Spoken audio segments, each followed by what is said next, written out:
ಹಸಿ ಅಲಸಂದಿ ಕಾಳನ್ನು ಹಾಕಿದ್ದೇನೆ ನಾನಿಲ್ಲಿ. ಪಲ್ಯ ಮಾಡೋದಕ್ಕೆ ಬೇಯಿಸೋದಕ್ಕೆ ಒಂದು ಪಾತ್ರೆಯಲ್ಲಿ ನೀರಿಟ್ಟು ಅದಕ್ಕಾದ್ಮೇಲೆ ಅಲಸಂದಿ ಕಾಳು ಹಾಕಿದ್ದೀನಿ. ಇದು ಬೆಂದ ಮೇಲೆ ಬಸ್ಕೊಂಡು ನೀರನ್ನು ಇದನ್ನು ಪಲ್ಯನ ಒಗ್ಗರಣೆ ಮಾಡ್ತೀನಿ. ಕಾಳನ್ನು ಅಲಸಂದಿ ಕಾಳು ಬೇಯಿಸೋಕೆ ಇಟ್ಟಿದ್ನೆಲ್ಲ ಅದನ್ನ ನೋಡ್ತಾ ಇದ್ದೀನಿ. ಈಗ ಬೆಂದಿದ್ದೇನೋ.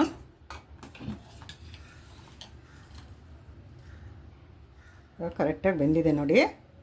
ಇಷ್ಟು ಬೆಂದರೆ ಆಯಿತು. ಈಗ ಸ್ಟವ್ ಆಫ್ ಮಾಡ್ಕೊತೀನಿ.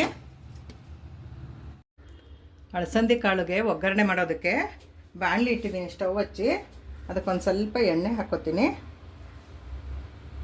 ಒಂದು 3 ಸ್ಪೂನ್ ಆದರೆ ಆಯಿತು. 3 ಟೇಬಲ್ ಸ್ಪೂನ್ ಎಣ್ಣೆ ಆದರೆ ಆಯಿತು ಅದಕ್ಕೆ ಒಗ್ಗರಣೆಗೆ. ಎಣ್ಣೆ ಕಾದಿದೆ. ಅದಕ್ಕೆ ಅರ್ಧ ಸ್ಪೂನ್ ಸಾಸಿವೆ, ಅರ್ಧ ಸ್ಪೂನ್ ಜೀರಿಗೆ ಹಾಕ್ಕೊತಾ ಇದ್ದೇನೆ. ಮತ್ತು ಹಸಿ ಕರಿಬೇವು ಒಂದು ಸ್ವಲ್ಪ.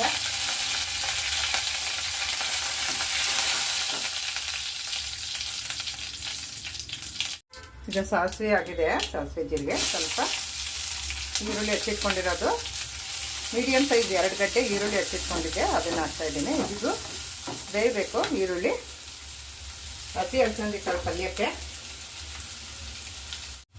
ಈಗ ಈರುಳ್ಳಿ ಬೆಂದಿದೆ. ಇದಕ್ಕೆ ಒಂದು ಅರ್ಧ ಸ್ಪೂನು ಉಪ್ಪು ಹಾಕ್ಕೊತೀನಿ. ಅದಕ್ಕೆ ಎಷ್ಟು ಬೇಕೋ ಅಷ್ಟು ನೋಡ್ಕೊಂಡು ಹಾಕ್ಕೋಬೇಕು. ಉಪ್ಪೆಲ್ಲ ಜಾಸ್ತಿ ಉಪಯೋಗಿಸೋ ಹಾಗಿಲ್ಲ, ರುಚಿಗೆ ತಕ್ಕಷ್ಟು ಹಾಕ್ಕೊಂಡ್ರೆ ಆಯಿತು.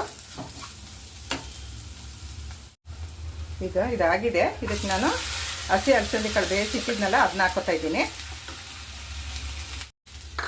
ಇದಕ್ಕೆ ಹೆಚ್ಚಿಟ್ಕೊಂಡಿರೋ ಕೊತ್ತಂಬರಿ ಸೊಪ್ಪು ಹಾಕಿದ್ದೀನಿ.